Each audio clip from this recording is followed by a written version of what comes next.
Now. Right. All right, everybody, we are live again, back to back. Already. Dynasty Search for Huru.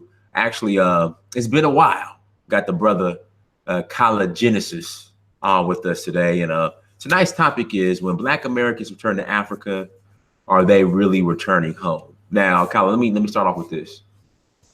So when we speak on repatriation, right? You there, Kala? Yeah, Kala then froze up on us. I'm there. I'm here. Here. Yeah, he keep freezing up. So when we speak on repatriation, right? You know, I was under the impression when someone repatriates Right. to a country in Africa, they're considered Right. citizens. They get passports. I was thinking right of abode was, you become a full Ghanaian citizen. But I Right. started asking questions like, "Hey, so you repatriated? You got a passport, Ghanaian passport, Senegalese passport, Nigerian passport, whatever? Nah, I don't have one. Can you vote? Yeah. No. No. So You have it. what makes you different than the Chinese or the white person, the expat that ends up relocating to these countries? Yeah. For what I'm getting is the fact that they feel. Well, a lot of us feel that we escape from America, and what happens is we end up finding the same thing that we're escaping from is waiting for us in Africa. In other words, basically, we think that okay, we got people that look like us over there. The aesthetics, okay, black, we're all black. But then you start, I'm seeing grown European men walking hand in hand with young African girls. I'm seeing European women out there buying young African males for sex and spending gifts on them and stuff like that. And I'm saying, what the hell is going on? And I'm saying to myself, I ask the people all the time, I said, some of our brothers that live in Ghana and places like that, they've been living there for years, and they're still, with the, yeah, we got to struggle, neo-colonial. In other words, basically, as every time when we talk about African shortcomings, it's always colonialism, neo-colonialism, blah, blah, blah, blah, blah. But when African Americans have their shortcomings, it's us, we're lazy. There's a video I sent you with this African guy, and he has a video about America good to me. I great here. I'm good. And what you have to understand is, don't say the white man's the problem. Don't say the white man's the problem and everything. But and all these white people and some of these white people in the comments, yes, that's good. That's good. Then some white people are like, you know something? I wish me as a white American could enjoy the American dream. It's good that these immigrants enjoy the American dream. When are we gonna start enjoying the American dream? And then it goes back to Africa. What I'm saying, Ghana. You got people that are living on $1 a day. You know what I'm saying? What do we say? The average pay for Ghana is $30 a month. In Nigeria too, $30, $80 a month. People live on that. $30, $80 a month, whatever like that. Or one brother was discussing that. Okay, he can get work done for as little as $5 a day. So you have somebody doing hard manual labor for Hey, Kala, $5 Kala, I was gonna say a like your day. connection, Like, yeah. Kala, your connection is, you know, Okay, I hear you. I hear you just fine. okay, all I right, think I hear you. I hear you just fine. okay, all right, go ahead. Maybe I'm just moving in slow motion on the thing, but I think I'm moving just fine. Anyway, I'm saying to myself, are we going there to build and create something great?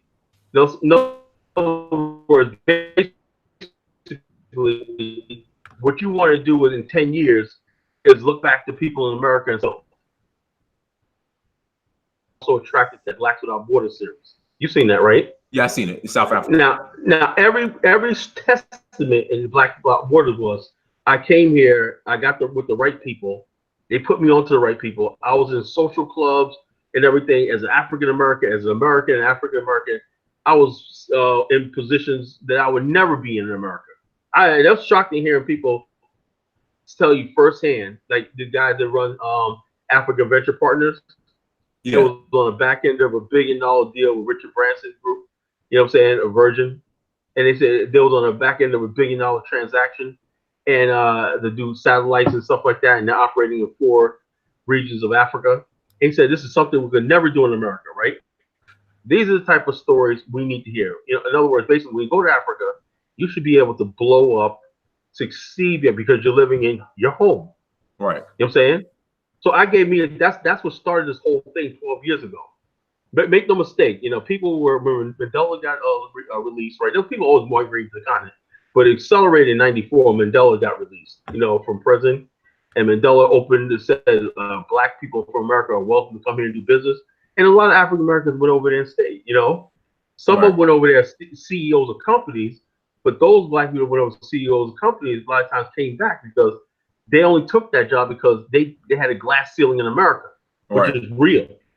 You know what I'm saying? That's the thing we need to talk about. You know, there is a really glass ceiling in America still. You know, top level people, you know, who you can't go but so far. You know, it's a glass ceiling. Even though you may be qualified to be CEO or top executive, whatever like that, it's a glass ceiling case in America. So South Africa and Africa is an opportunity for African Americans to, you know, if they want to open plants up and everything and use U.S. companies and everything, I have no problem with that.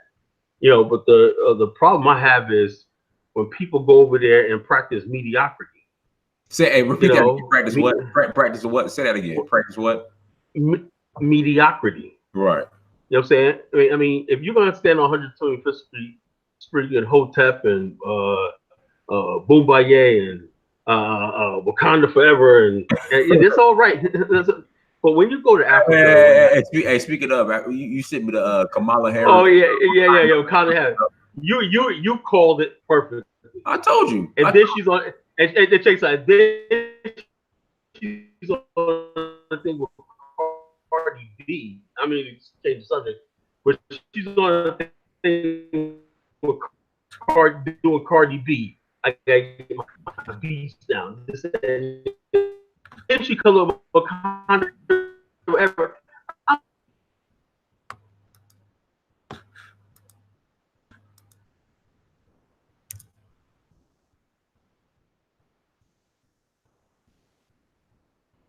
Never seemed like black men. She looked at Willie Brown, that mayor, that was the mayor of.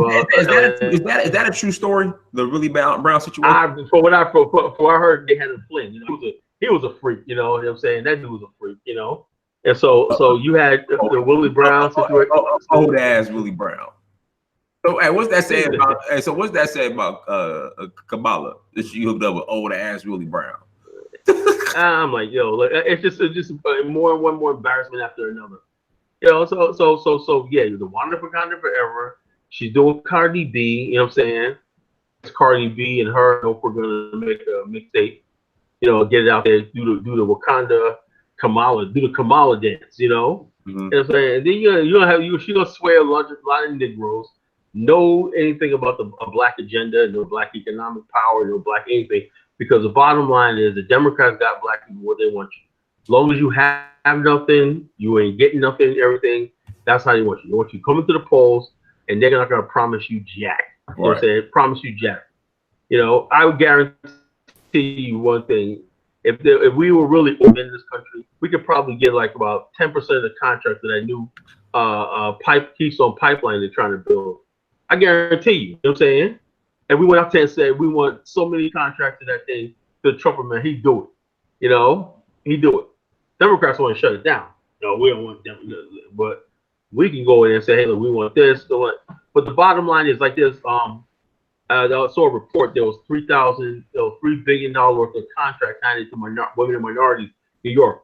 Okay, that sounds good. But I want to know how many black African Americans are getting that $3 billion contract. You know what I'm saying? Right. I'm not impressed with the term minority anymore. You know, and we should go, Colin. Why is the burden of being a minority placed on Black Americans? Like we got to carry the burden of all the minorities in America. Because that's what we have. We're the only one that produced a Dr. Martin Luther King. You know what I'm saying? We're the only one that produced a Dr. Martin Luther King. We're the only ones that produced who was it? Shirley Chisholm. We're the only ones that produced a Jesse Jackson. You know what I'm saying? We produced John Lewis. He just recently made a speech. We all got to be brothers and love. Why can't somebody else do some loving once in a while? You know what I'm saying? Mm-hmm. I'm saying, why we all gotta love everybody? Why was we the burden of love? Everybody, no one can give a damn about love and loving or bringing people together. There's only black people in America. We sacrifice our dignity, our prosperity. We sacrifice our next generation. While these other people are freaking making progress in America, we're not going anyway. Why? Because we gotta love somebody. I gotta love somebody. I'm gonna tell you right now, I hate everybody. Let me put it like that. I hate everybody. So let's just move on. You know what I'm saying? I don't want to hear about love anymore. I want to hear about what can we do to make something tangible, concrete, and prosperity that goes for America and that goes for Africa. If you're talking about the tangible and something that can build and everything, I'm all for it. But I'm saying I don't want to hear no handshakes. I don't want to hear no hugging. I don't want to hear no hoping and hollering. I want to hear what is tangible can we build together. If you're not talking about something tangible building, I don't want to hear anything about it. I just want to hear about what's the end game, what's the tangible, what's the tangible. Let me give you an example. Go ahead. Marcus Garvey, when he made his famous speech in Madison Square Garden, I think it was 1922, I believe, right? That was 20 years into the 20th century, right? Right? 20 years into the 20th century, about 1920, I think he was. 20 years into the 20th century, he spoke in Madison Square Garden. He said, we're a race that's degraded, and we're a race that's suffering race that's determined to suffer no more. Now get this, Dinus, 100 years has passed, right? All right. We're 20 years into the millennium. We're still our heads kicked in.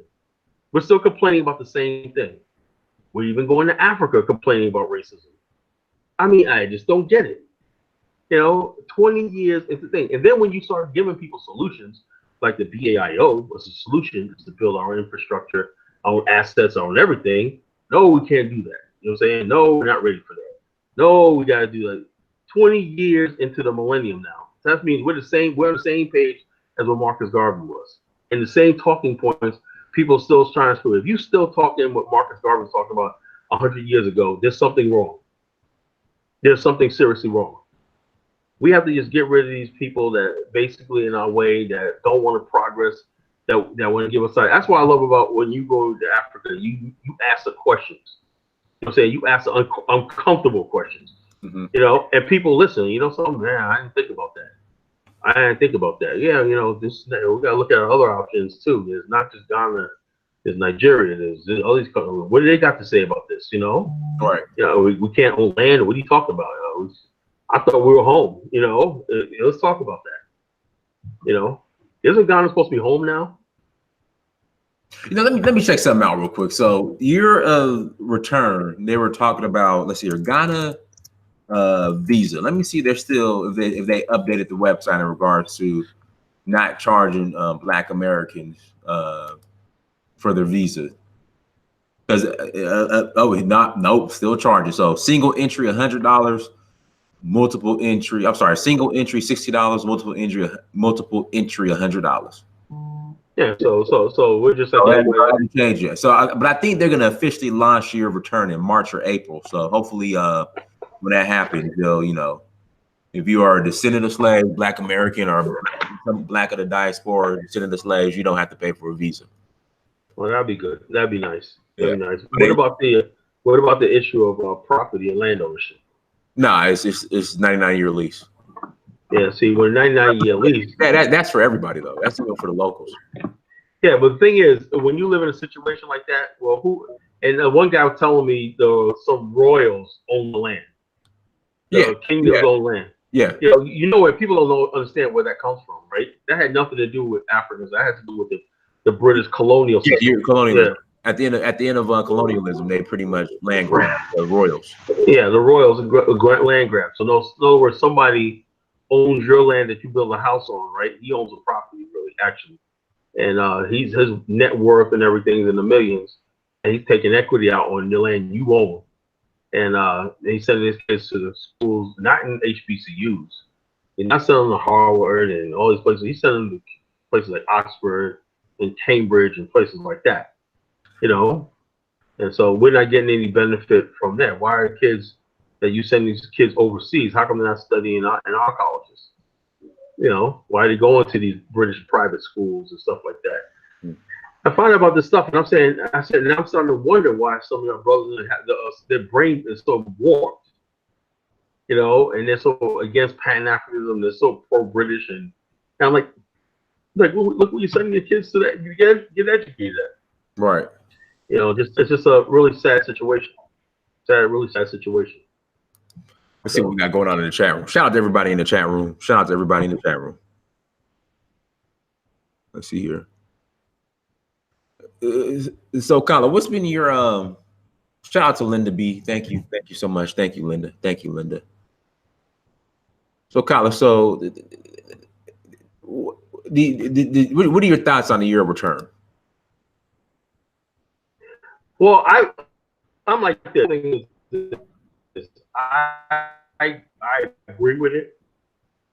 I actually like the right to it. I think it should be in all African countries, not all Nigeria. It should be in Ghana. I agree with that. Congo, Senegal. It should be in all these countries have different laws deal with land ownership and everything. You know what I'm saying? You know, right. So it should be every country should have some sort of pathway to citizenship and land ownership. You know, because like I said, let me give you an example. The whole idea of land ownership is rooted in the end of feudalism in 1215 with the launching of a document called the Magna Carta. Have you heard of Magna Carta? I have. You know what I'm saying? The Magna Carta, okay? When the Magna Carta didn't solve all the problems, but it eventually led to the creation of modern republics, right? In the idea of the modern republics is that the people have rights, that the aristocracies and all these other people classes were redundant, and that the people had the right to elect their own representative, own land. That was a key thing. People could own property, and on that property you have dominion, domicile, dominion, right? It was a long process, right, into the Declaration of Independence. Okay. Now, when the Declaration of Independence was signed, right, with Thomas Jefferson and all the others, the philosopher that they used the most to quote was a man named John Locke, right? Now he said his words were life, liberty, and the state. Okay. Framers of American concepts of the Declaration. Hey, Colin, shout out to Nadu. Thank you, Nadu. Thank you so much. Let's see here. People in the chat room are saying you're going in and out.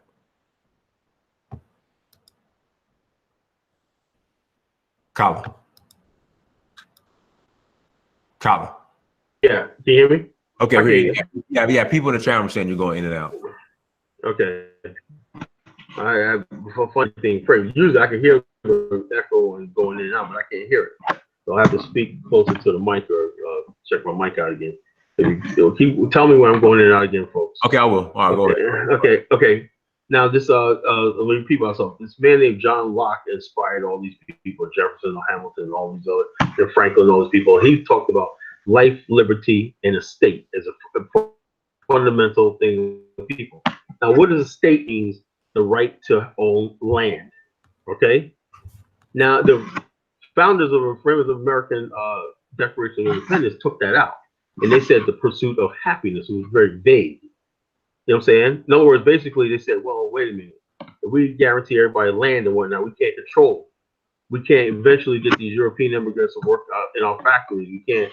Eventually, if the slaves get free, they're going to want land and everything. So they took away the right to a state and changed it with the pursuit of happiness.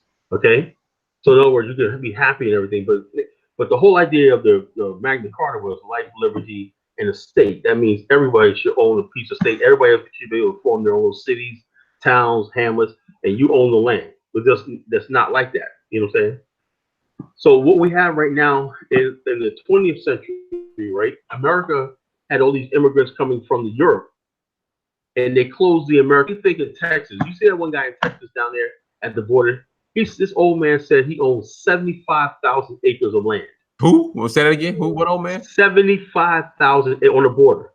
He says he has borders. He has stations on his border where he has drinking fountains for illegals to come over. And he has even medical clinics set up when they come across the border. He owns 70,000 acres. 70,000 acres is enough for 2 small cities. Wow. Okay, so you have all throughout Montana, Wyoming, all the western areas where 1 or 2 families own thousands and thousands of acres of land, and they close the frontier. What they do to close the frontier? They brought all these immigrants from Ireland, Italy, and Eastern Europe, and they put them into the American cities, right? Why? Because they needed them to build the American industrial base. Okay? Same thing with black people. You'll say, oh, we used to own $50 million acres of land after slavery. Yeah. And guess what? They took all those acres away from us. And we're never going to get them back. Why? Because if you own land, you know what I'm saying? If you have domicile over land, then you could declare yourself a state. You could declare yourself independent. You could say, therefore, the whole idea of you think you're going to build something inside of America where the U.S. Constitution has the thing is absolutely false. You cannot build anything in America because the American government and everything has the absolute sovereignty over the land. And the people that own the land, the people that, the white people that control this country, if you let illegals in America, they're never going to take over America because they don't own the land. You know what I'm saying? They don't own the land. It's that simple. So owning land, right? And then this translated to the UN Charter, right, in 1945, and they said the University of Peace, Happiness, but it said nothing about land, right? Land ownership. And this is why we have stateless people like the Palestinians. We have stateless people like the Kurds. You can say African Americans are stateless. You know, we're in U.S. government law. They try to make us into Americans and everything like that. We're still basically stateless people. You know, the right to own land is not enforced by anything in America. Like that's why you got conflict in Cameroon, where English-speaking Cameroon says we want to succeed. We're in this land. We want to say no. No one's coming to the aid. Why? Because there's no fundamental right for you to hold land anywhere in the world. You know what I'm saying? China makes a declaration on Taiwan. China trying to bully Taiwan back into its possession. Why is the war coming out against us? Why? Because there's really no thing unless you have oil on that land, and you could like Kuwait had oil, right? And the United States had oil interest in Kuwait, and the United States came in and rescued Kuwait. But look what they did to the Kurds. They told the Kurds, what happened? You remember that? They told the Kurds, rise up, right? All right. The Kurds rose up, and what did Saddam do to them? You know? Saddam butchered them. It's like a ticking noise, or like I don't know if you're rubbing your mic against the. Hold up.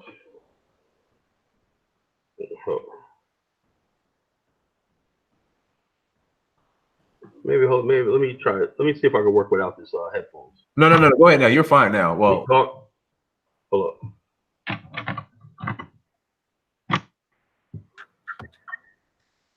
Is the noise gone? Go ahead. Is the noise gone? Yeah, it's gone. Go ahead. Okay. Maybe it's the headphones. Hey, Killer. I know Killer. I haven't seen the Killer Mike show yet, but he's talking about building a nation within America. What's your thought about that? No, I don't know what I never hear that part. All I heard was they seem like they got the Killer Mike. You know, he said, "Look, I started off talking about blacks. Now for all the oppressed." Oh Lord! So did you hear that word? Yeah. See, he's trying to get on that's I'm trying to get on Negro Babble. That's what that is. He's trying to get on Ellen DeGeneres. He's trying to get on Bernie Sanders or somebody's campaign trail and everything like that. What you have to he got to understand is there's a black man in blogosphere that ain't having it. You know what I'm saying? And that should be a warning that anybody goes out there and tries to buck dance and coon right about now. Now I don't care about him joining either party, Democrat, Republican, wherever like that. But when you basically want to throw our legitimate struggles under the bus because you want to join in with the LGBT, the feminists, and all these so-called oppressed people. I mean, okay, this vague abstraction called oppression. Is everybody oppressed? Huh? Not as oppressed as us that we've been. I don't even think that. I don't even think they're oppressed. I think anybody who basically has some sort of issue, whatever like that, mental issue, feels that they are oppressed. In other words, basically, what I'm getting now is if you're oppressed is if you're not a white male, you're oppressed. Right. If you're a female, you got these females up there, white females, got the most privileged group of people that ever lived on this earth as white American females, and they feel oppressed. What do you feel oppressed for? You know what I'm saying? That you got to bear children. You know what I'm saying? What do you feel oppressed for? That you got to go out there and get pregnant? That men might look at you, sexualize you, whatever like that, and they look. I mean, what oppresses you? What puts you on the level of a black man who basically we've been denigrated to the point, and the fact that if you look at when it all said and done and everything, we do still got 10% of black males are in the 1% population, the top income earners in America. 10% of us, right. And that number's growing. You know, black men are still succeeding despite all the hell they put us through. This, in spite, not because of America, in spite of America. And we've been doing this for 400 years. There's always been black wealthy men in this country, and there's always been strong black men in this country. But they want to sissify us and turn us into a bunch of twerps who just go along with anything. This election season, I don't know. I can't tell people who to vote. I don't know. I'm so done with the American political process. I don't really know. Yeah, I am too. Yeah, I'm so done with it. I mean, it's absolutely meaningless to us, you know, at this point in time in our history. Now we're looking towards Africa. I like O'Shea. He did a show yesterday with a Liberian sister, you know, and it seems like O'Shea knows a lot about Liberia. And I put down in his comments, I said, look, we have to get Liberia and the history of Liberia correct. You know what I'm saying? We have to get that history correct. You know what I'm saying? We have to tell the world that history. If we don't tell the world that history, we're lost. Because every time we talk about going to Africa, every time we talk, they always bring up Liberia. Liberia. Scapegoat. Liberia's the scapegoat. Liberia's a scapegoat, you know? Liberia's a scapegoat. And so my whole thing is this. Where do we have a home, guys? In America, we resigned to the fact that police can kill us anytime they want to and get away with it, right? So or when police pull you over or follow you and everything, what plays in my head is this, you know, I know I'm a second-class citizen. I know that all those rights they tell me about and everything like that, you can humor me and everything like that, but I'm not going to jump out of my car saying F you on my constitutional rights and everything because I want a bullet in the back of my head, you know? Right. That's it, right? I understand that. I'm an American. That's what it is. You know, that's what it is. I don't trust the Constitution. I don't trust the Civil Rights Movement. I don't trust any of that. Mm-hmm. Now, when we say go to Africa, what we do is we expect, because we're suffering in America, not from poverty and everything like that, but we suffer from a sense of belonging, you know? And we go to Africa, we want that sense of belonging, right? And we're willing to take anything. You know, we're willing to take anything. And I see people over there, and granted they're happy, but you know, you can't be that happy when you, like you said at the top of the show, you can't vote. Right. You can't run for office. Yeah. You don't have a passport. You know what I'm saying? You can't outright own land. You can't do this, and you're really not a citizen. You know, so you're not really home over there.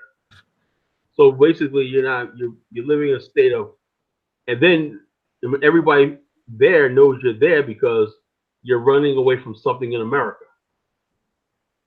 And so that's a really, really sad situation. I just wish sensitive to that. You know what I'm saying? Because it takes a lot. Go ahead, Colin. I'm gonna ask a question. Go ahead. It takes a lot for somebody to say, look, I'm gonna leave everything and I'm going home to my motherland. I don't care about slavery. I don't care about this is my home. These are people that look like me and everything like that. And I wish those people all the best. You know, we do that, you know? And that's why I'm still upset over the situation that happened in Bianca. You know, again, why? Because people are like, oh, look, man, if we start talking about that, then what little we have over here would be taken away from us. Now, if we were really citizens over there, we could have came out and said, what's going on for Bianca? We want to know what's going on. What's the attitude towards us? What these women had the thing. People that went to Bianca had the agreement that they own the land. You know what I'm saying? That they own the land. That's what the conflict was. And the people that royals out collecting taxes on them said, no, you don't own the land. You know what I'm saying? This land is really ours. And the conflict was, we thought we were buying land home. But instead of confronting the system, like the brother was saying, that the royals actually own the land. That's how it's set up and everything. Everyone being clear on that. You know, they try to put on the sisters like, you guys were scamming us, and that's what happens when you don't have understanding, you know, clarity on the situation. It's just a sad situation. So what do we do about that? I don't know, because if you press hard, then you know relationships we have with Ghana right now, you know. Mm-hmm. So that's just a sad part about it. Carl, I was gonna ask a question. What are your thoughts on did you hear the with Italy calling out France? Exactly. So what are your thoughts on that? Exactly. I've known about this for a long time. This is nothing new, right? Italy for like back in the 1980s, there was an Italian industrialist who was opposing what Britain and France was doing in Africa, and he was an industrialist, and he was like basically I don't know, whatever the disagreement thing, and he was moving into Nigeria as far as like natural gas stuff like that. But anyway, he died in a mysterious plane crash in the Mediterranean. He said the same thing, and he was basically criticizing Britain and France and their activities in Africa, you know, and who they believe is fueling a lot of thing. And then this is well known that the Italians were getting cozy with Gaddafi, you know, and France was the #1 country that led NATO to remove Muammar Gaddafi, you know. So this has been going a long time. Italy has been basically complaining and said, look, the people, most of the people coming from Africa are coming from French-speaking countries, you know, French-speaking countries. As far as okay, I hear you. Okay, as far as illegal immigrating into Italy, is that yeah. French-speaking countries and everything. They're like, wait a minute here, we're not causing the problems in Africa, right? Mm-hmm. It's France's. You know what I'm saying? Mm-hmm. Make no mistake, it's France's economic policies that's called fueling the conflict in Cameroon, Burundi, Rwanda, the Congo. All these countries here are tied to France, the Francophone nations. Gabon, Gabon just had a recent military coup. From my understanding, that was that really didn't happen. From what I got on the ground. Okay. I don't want to say, I'm not on no conspiracy theory stuff. Like from my understanding, it would make sense because the military is tied to the way the government's run. The same autocrat's been there for like 50 years. Same thing with Cameroon. You know, the president of Cameroon just got a gift from somebody. You know, gave him a gift of millions of dollars, whatever, like that. Mm-hmm. And these people have been in power for 50 years. The Equatorial Guinea, all these people who got all this wealth and everything, they don't build their countries and everything. And same thing with Senegal. Senegal is not as bad, but there's still a lot of poverty in Senegal. Yeah. But you know, Senegal still has its issues, bro. You heard me, Colin? Yeah, he's got his issues. But why is that? Why do we have that? Why is that happening in the midst of all that wealth? You know what I'm saying? Right. Why are the governments not? And these, President Jammeh, as soon as he basically says, I'm not being part of the British Commonwealth, a year and a half later, he was out of office. You know what I'm saying? He was overthrown. Remember, he left the British Commonwealth? He said, why are we joining the British Commonwealth? You know, I don't need to be part of the British Commonwealth. He said, I don't need them. He's been overthrown. Even though he was a crook. We all will admit he was a crook. He stole the country's money and everything like that. But it seemed like you're okay as long as you don't mess up with their money. You know what I'm saying? As soon as you take their money away, that's where the conflict comes in. True. So, are you gonna anything to add as far as to the Italy and French?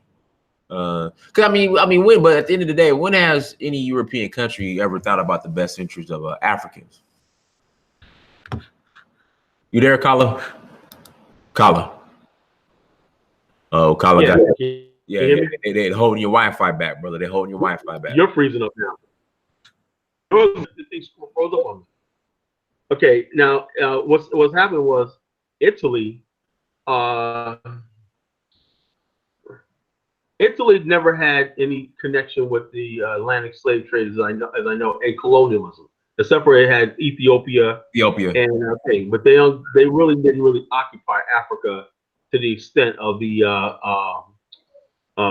British, the Spanish, and all these other people did. You know, Right. they didn't occupy Black Africa the way it is these other countries. They had parts of North Africa, Libya, and they had Ethiopia. They had Somalia, and they tried to invade Ethiopia, was defeated. You know, Right. they were defeated in war. So my point about this is Italy is seeing the bigger picture, I guess. And also what you see right now, the European Union sort of crumbling. You know, that power that they once had, like Trump is talking about pulling out of NATO, right? If Trump pulls out of NATO, right? If Trump pulls out of NATO, goodbye AFRICOM. Remember something, folks, and listen to this very carefully. AFRICOM is a part of NATO. Okay, that is a part of NATO. You know, that has nothing to do with the United States. I mean, they have some U.S. diplomatic and Defense Department, Naval Department attaché, but AFRICOM is a part of NATO. NATO was an arm of the European Union. Okay, all right. Goodbye AFRICOM. Goodbye EU power, and goodbye any sort of power France has in Africa. So this is time for Africa to really get itself together. But look at Gbagbo. Remember Gbagbo when he was overthrown in Ivory Coast? Ivory Coast. Yeah, that was back in what, like 2011. 2011. Oh, that's 2011? No, it was about 2000. It was the war happened in 2010. Okay. And this is what happened. Okay, now Gbagbo was just basically anytime a country, whatever like that, just Gbagbo was doing business with Russia and China. French didn't like that, and they put this guy Kouada back, trying to put him back in power. Rebels rise up and everything. Anytime a rebel group rise up in Africa, this is what happens. They never blame the rabid rebels who sit in the regions of the power falls out of favor. The Western media has a way of making it every dictator. And that's what they did with Gbagbo, right? They handed Ivory Coast and French forces, handed him over to the ICC, International Criminal Court. He was in court, he was in jail all this time, right? About 8 years. Wow. They recently, last week, said that we have no charges against him, which tells me that the ICC is weakening. Now, in order for a country to get a leader in that, first of all, you'll never see a Western leader. You'll never see Dick Cheney or George Bush be tried in the ICC. Of course not. The globalists would love to be able to come in and arrest a sitting American president, right? They would love to come to America and arrest and handcuff a sitting American vice president. They would love to be able to come to America and use its so-called globalist international court to arrest the Speaker of the House or anybody else, a governor, whoever like that. They would love to come to America, right, and just open prison doors and take whoever they want out and say, this person didn't get a fair trial in American court, so we're taking whoever. They would love to do that, right? That's what globalism is all about. They're doing test cases right there in Africa. Paul Kagame just recently said that he said, look, I got people in France right now who are trying to try officials in here in Rwanda who they have no jurisdiction over. He goes, we have information of people who are in Britain and France who supply arms to the war. We're going to start issuing warrants for their arrest. Oh, wow. That'd be great. That'd be awesome. You know, no ever African leader ever even said something like, people look at him like, huh? Can we do that? Yeah, can we do that? Someone sitting in France who has never been to your country can get secondhand information and say, and everything, as sovereignty of France courts extend into Africa. This is 2019. Right. 2019. Like I said at the top of the show, we are 20 years into the millennium. 20 years into the 20th century. Marcus Garvey was complaining about the same exact thing. And we're 20 years into the new millennium. 20 years slipped by.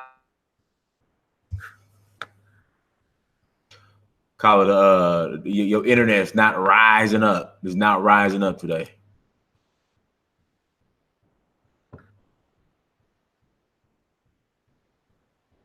Yours keep going now. I don't know what's going on. Okay, all right. Go ahead. Well, the problem is this: we're 20 years into the millennium. Tell me, when is this shit gonna stop? Tell me when we're gonna stop worrying about what the white man can do to us and basically start building stuff for ourselves. When is this gonna stop? We're complaining about the same level of powerlessness that Marcus Garvey talked about. That was a damn 100 years ago. You slipped by, and we haven't made any progress. Later, there's still no industrial firms connecting the black people in the West, 200 million of us, to the continent of Africa. 200 years later, 100 years later, we're still not in large numbers on the continent building the way Marcus Garvey dreamed about. What the hell is going on? What the hell is going on? It's been 100 years have passed.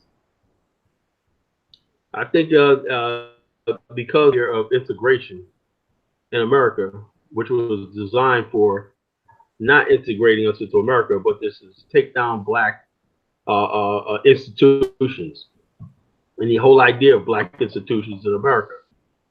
That everything. Shout out to the chat room.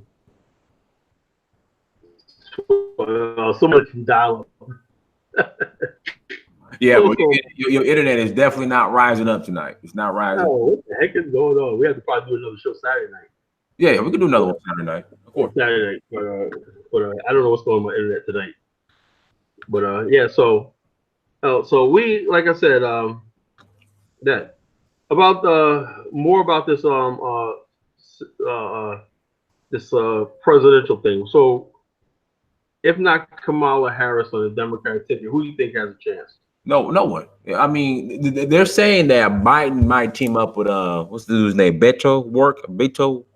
And then no, but the women of the Democratic Party don't want that. They want to see a woman win. Yeah. So what they'll do, like they did last time, and they won't hold themselves accountable for it. They'll sabotage Biden somehow. You know, I'm sure Biden has a porn flick out there or something out there.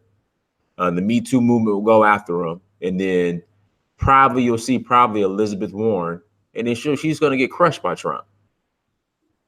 You know, there's not a chance in the world any of these people are going to beat Trump. But all I see is when people don't seem to understand something, right? And I see this all the time, right? Because I really thought, right, when I was thinking about it when Trump was running, and certain key things he was saying, and then I saw the fact that he had all these rallies day after 4 or 5 rallies a day, big crowds, right? Right. Hillary wasn't seen for like 80 days. You know what I'm saying? Right.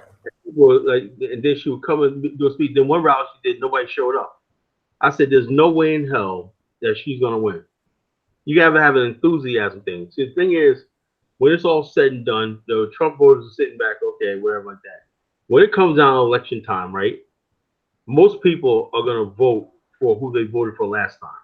Right. They'll say they're gonna vote for, yeah, I was right about my vote, right? So in other words, you're telling me I'm stupid about who I voted for and everything like that. And all Trump has to do is say we're wrong, this, that, and the other thing, blah, blah, blah. And then all he has to do is link any Democratic candidate up with our friend, little Ocasio, whatever it is. Yeah. In fact, here we go. Ocasio, like she might be the Democrats' best choice. No, she ain't old enough. Even though, you know, she's an idiot. Well, I don't call her idiot, but you know, she's not the sharpest tool. She might be the best bet. Yeah, she's not the sharpest tool of shit, you know. Mm-hmm. And the whole thing is the reason why she's popular. Let's be honest with you. All right, people think she's cute. That's it. That's it. That's all it is. You know, they think it's cute. Okay, she's a millennial, and people, you got to bow down to the millennial. You know, in other words, basically, is like when you're young, you have ambition. Mm-hmm. And I'm gonna say something very controversial. Go ahead, say it. Okay, look. Most people, particularly young people, right, when they're that age, right, they have what they call unrealistic expectations. I'm going to say something right now that most people probably don't even know. Most revolutions and most upheavals of political violence and everything, it's almost never orchestrated by the poor, because you can placate the poor, food like that. Most revolutions, if you look at them, for Che Guevara, Fidel Castro, was usually led by young lawyers, young bourgeoisie who are disenchanted by the way things are going, and they're basically saying we can do better, unrealistic benchmarks and expectations. Right. The mass of people don't know that, and their target's always the rich. See, the rich is taken from the rich. the rich. Hey, what you say? This should be billionaires, billionaires. Yeah. Millionaires, that sort of situation. But that doesn't really work in the United States. Even though this calling for people and everything like that, the average American knows that, you know what I'm saying, when you really come down to it, right, they would much rather have Jeff Bezos, you know what I'm saying, talking to them, making money and everything like that, than half these bozos on the left. Why? Because they're basically people that create jobs, create wealth. And let's be honest with yourself, people always admire people who are wealthy. You know, if you go to any sort of country, middle class, the whole idea is America's primarily a middle class country.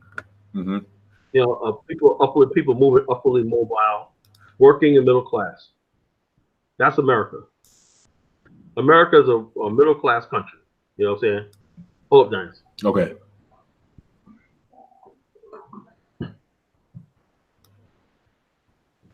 Everyone, thank you for joining me and the brother Kala. Yeah, we appreciate it. Thank you for joining. Yeah, I'm back. Okay. America is basically a middle class country. And people basically like jobs, as long as they have jobs, money, they can have a trip once a year, have a little saving. And then everybody in America always knows somebody, a neighbor, somebody that bought a piece of property, got some money in the bank and everything, send the kids off to college and everything. And that's what keeps the social order. You see your neighbors, relatives making and everything like that. Oh, I did this. You should do this, right? Right. So there's sort of like a buddy system in America, right? Nobody believes that somebody's going to get elected in office and the next day $1 million is going to appear in their bank account. They know that. So if you know that, then you know you're not going to chase away the billionaires. Why? Because the billionaires are the ones that basically the money invest in the infrastructure of the economy, and this is how we get what we have. Unfortunately, I mean, fortunately, unfortunately. I don't know about why I would say unfortunately, because to be honest with you, man, I like me pulling up to a gas station and have gas ready. Right. You know what I'm saying? I mean, I like filling my car up with gas. You know what I'm saying? I know no poor person put that gas station there. You know? I know Boo Boo the Food doesn't have an oil refinery offshore. You know what I'm saying? I know Boo Boo and Ray Ray is not bringing us gas and oil, heat, and all this other stuff into our homes. You know what I'm saying? I know it's millionaires and billionaires that's making us have $1.50 a gallon of gas right now. Oh, Colin, you like billionaires and millionaires. I mean, I love Aliko Dangote. Mm-hmm. He's doing an oil refinery in Nigeria, almost complete. You see what's going on right now? It's starting to produce us online now. You know what I'm saying? Oh, you was on. Did you ever go to buy Dangote's refinery? I haven't been. No, I have not been. Okay, yeah. I would love to see some pictures, some videos from there, and everything. So the millionaires and billionaires, John Cashin, he's going to need millionaires and billionaires, to invest in what he's doing in Africa. We're going to need millionaires and billionaires investing in Africa. Why would I want those millionaires and billionaires to lose 70% of their wealth? I would like them to invest in private enterprises on the ground, you know what I'm saying, and franchise other people so we can have some money. But when you don't like people having money, you want everybody to be poor and everybody to be struggling. I don't want to be struggling with everybody. I want to be successful. I want to see people become millionaires and I want to see our race become millionaires and billionaires. I don't want to tell these kids to go to STEM school, study and everything. Well, I want to be a billionaire. I want to be like this, like that kid that found the cure for HIV. Remember that kid? What kid? What kid? That kid, that Merkel, whatever his name is, that punk kid that says he was trying to battle the Wu-Tang Clan, whatever like that. Oh, the white kid. A white kid, and he was selling the pill 700. He think they were billionaires. Yeah. Now, what I'm getting at is he had a formula. He found it. He got rich. And people and they put him in jail. Mm-hmm. He's in jail right now because he made some snide remark to the SEC or whatever, and basically it had nothing to do with what he was doing. It has everything to do with a lot of left-wing people don't like success. And the fact that they thought he was mocking the LGBT by charging so much for his pill. But that was his product. Yeah, he's in jail. They call him Farmer Bro.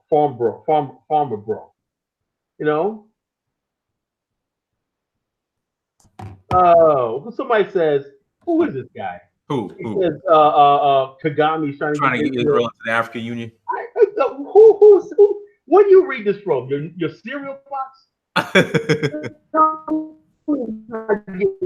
to get Israel in there. All these haters. Where they come from? A Kagami hater. What did you say the other night on the show? We hope Kagami takes over the Congo. Then we say you keep going in and out. Okay, Paul Kagame takes over the Congo. Remember? Say it one time. Can you hear me? Yeah, I hear you now. Go ahead. He said we hope Paul Kagame takes over the. Yeah, why not? I mean, I would rather see Kagame in the Congo versus these foreign national companies. Yeah. I would love to see Rwandan companies in the Congo taking out. Right. Let him run the Congo. I mean, the Congo's a cluster anyway. So why not? Yeah, why not? You know what I'm saying? Yeah, let Kagame run it. Yeah, let Kagame run it. And how about that? Yeah, it's crazy. You're more upset about Kagame running Congo than you are. Was it Kabila who was the president? Kabila. He's a billionaire. Worth $3 billion. Yeah, but you worried about Kagame. Kagame's not even rich. He's taking the money building his country. Saying you worried about him, but you said nothing about Kabila and Israeli partners. You know what I'm saying? His diamond partners. Yeah, but you worried about So like I said, all these clowns that keep coming on our shows. Why do they show up on our shows? I have Israeli companies in the Congo. There's all kinds of companies in the Congo. Fool. There's nothing wrong with companies being in there. So as long as they got they say, oh, the Congolese mad at you, Colin. I don't care if they're mad at me or not. You know what I'm saying? Why is the Congolese complaining about all the white Americans that's in the Congo right now building subdivisions? We don't know about that because the media keeps that blacked out. Right. There's suburbs in the Congo where all you see is white people in there. All you see is jet skiing and some doing some of everything, living like kings on the continent. They don't want you to know that because they know we come over there and drive them out. And that's what this, because we're exposing that. So it's the idea, okay, Paul, so we're supposed to be mad at the one country that's doing well in Africa. Yeah, Paul Kagame.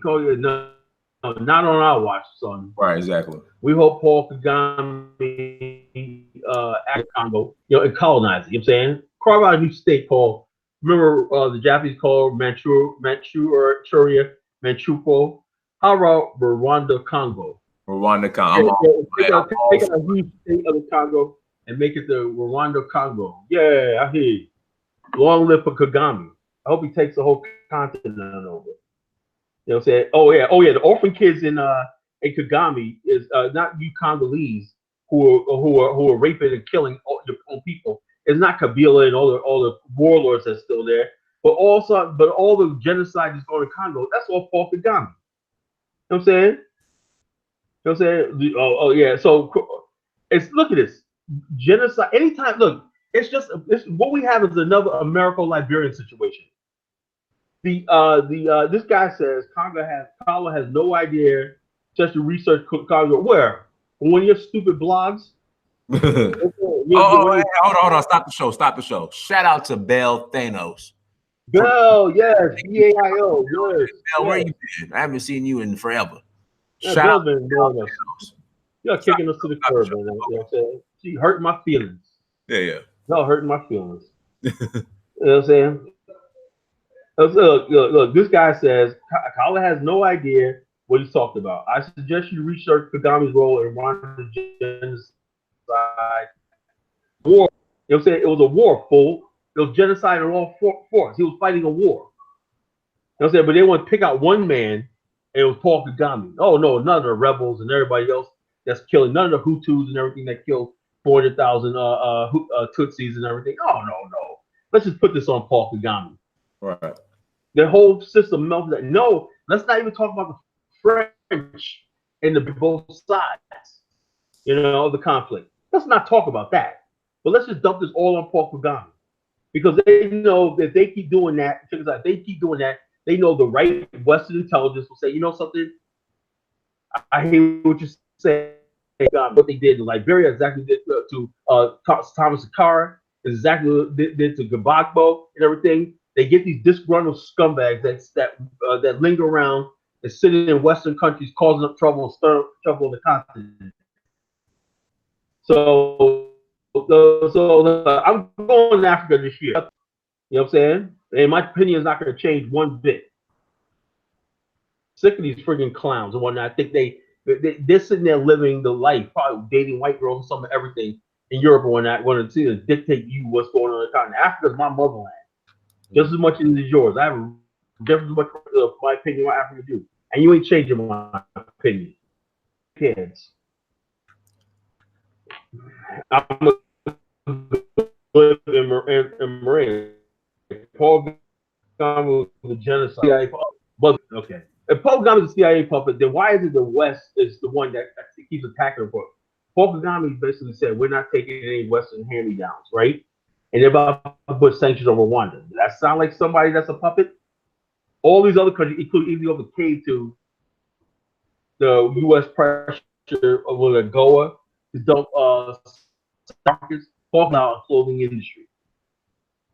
So if you want to talk about somebody in Africa, why don't you start talking about the redundant presidents of Cameroon, who robbing the people at Swaziland? You know what I'm saying? Why don't you talk about those people? Why don't you talk about that crook that's just leaving office, Kabila? No, you don't want to talk about him. You know what I'm saying? Kagame says, I kiss Kagame's ass rather than clowns you kissing ass too. Well, Museveni, he's a crook. Just made himself president for life and everything in Uganda, one of the poorest countries in the world. Like some garbage and trash and filth is falling in the streets and everything. And 30% of Liberians are hungry right now with no food.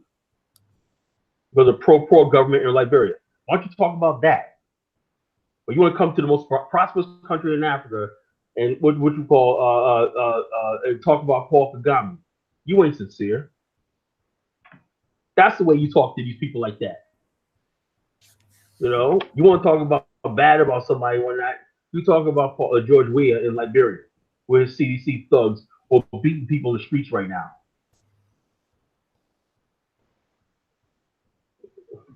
That's what I thought. Keep your mouth shut. Okay. Hey, somebody wants to know which somebody knows what they're talking about. Outside of Rwanda, what other African countries do you think are on the right track? Oh, Botswana. Namibia, and with all its problems, I think South Africa is still probably the most advanced industrial economy on the continent. You know what I'm saying? You a fool, Colin. Yeah, I'll be a fool, but I know what I'm talking about. And more important, the thing is, when people listen to what I say, I don't tell people take what I say. Go research it. You want to come back to your Colin? You were right. I didn't know what I was talking about, Colin, but you were right, man. Look, I don't mean to brag and all that. You know what I'm saying? I'm not saying I'm all that brilliant. But reading and comprehending and not using your emotion every time goes a long way. And this is Dinus. We don't really have a really literate culture in Black people. That's not just America, Africa, and America too. You know, the black race is fundamentally, we don't get our information from books and things. People don't talk, they read. You know what I'm saying? When you talk to somebody and everything, agree to disagree, you can come to some sort of thing, consensus. When we have people just plain out ignorant, you know what I'm saying? And they got a axe to grind, or they got ambition and all this other stuff like that, and they don't really know what they're talking about and everything. They don't read books. They make up their own logic. They make their own time period up, and they say whatever they got to say to get their agenda across. You know, if I thought Paul Kagame was a bad guy, I would say so. You know, this guy said, I wish this Somalian guy said, I wish Kagame ruled Somalia. Yeah, yeah. There's a lot of countries. There's a lot of countries, that wish Kagame was their president. Hey, shout out, everybody! Shout out to Gregory Wyatt, brother. Me and Gregory Wyatt, we kicked it when we were in Ghana. Shout out to the brother Gregory Wyatt. Thank you, brother, for the super chat. And we got a chat, Greg. Thank you. Yeah. So that's another thing. Like, as far as I'm concerned, like I said, I don't like this idea that if things ain't going right for your particular group in the country or whatever, or your country's not going right, you want a scapegoat. You know what I'm saying? You don't want to go back to the Congo and deal with the thugs that's raping and robbing. No, you don't want to do that because they'll blow your brains out. It's easy to get on the internet and talk about Paul Kagame. He's causing my problems and everything like that. Because you want Rwanda, you wish in your heart that rebels, the floodgates will open up. They got a good border policy. Don't come across. You know what I'm saying? He's like this. Don't come across our borders, whatever like that. He's fighting these people trying to cause mischief in his country. If you could create a 15-mile parameter around the country, right, which nobody can get past that and everything, your country's sovereignty is secured. What these people want to do is be able to come in and out use any excuse to come in and out, sow discord and anything inside the country, and retreat back into the bush. That's how they was able to overthrow these countries and everything. That's not happening. So you can stay up there in the bush of the Congo and do whatever you want. Because as soon as you get known, you are getting blown out the door. I can promise you that. So we got too many freaking clowns out here. And like I said, folks, it's 20 years into the millennium, and you're still going on with the same thing. You're still talking petty conflicts. You still reject education. You still reject science. You still reject love and understanding and building and creativity. You still reject, let me say this, and I hope I don't hurt anybody's feelings, right? The black race from America, Africa, Europe, and everything fundamentally rejects civilization. We gotta do a show on that, Carla. We fundamentally, civilization comes responsibility. When you say domination, you gotta assume all responsibilities. You can't go on with such and such did this to us, and dwell on that. You gotta break ties with the Indonesians did with the Dutch. They cut all ties from the Dutch. The Asians kicked all the European colonials out of Asia. They got rid of them. They said, yeah, we know we were slaves and everything, but the bottom line is we're not going to wipe our wounds, wipe our tears, and build the next 50 years. But look at Vietnam right now. Vietnam has one of the top 10 economies in the world. It was once the world's poorest country. In our lifetime, Dynas, now it's like one of the top 10. And African countries have not moved an inch since that time period. Oh yeah, the rebels in the armed by the Rwandan government. Okay, so let me give you. So the Rwandan government is buying weapons, which they need for schools, books, and everything, and they're arming the rebels in eastern thing, destabilize. Which Congo is trying to bring stability. Congo is benefit from additional rebels get rogue mining companies from everything. Those rebels over there aren't stupid. They got attaches, business connections all over the globe. Do they think we're stupid, Dynas? Is that what it is? I think so. We're flying jets in some areas. They're not just people starving in the jungle. These guys got connections to China, Russia, all over the world.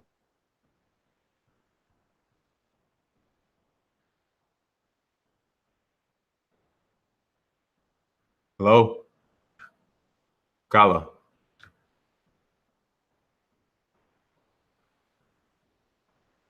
Kala. Kala, you there? Yeah, I'm here. Yeah. Kagami is he got your Wi-Fi. Yeah. Kagami. We're gonna blame the Wi-Fi on Kagami. So Kagami's Thanos, you know. Yeah, he's Thanos. Kagami is Thanos. Yeah, he has all the stones of the Congo, Infinity Continent.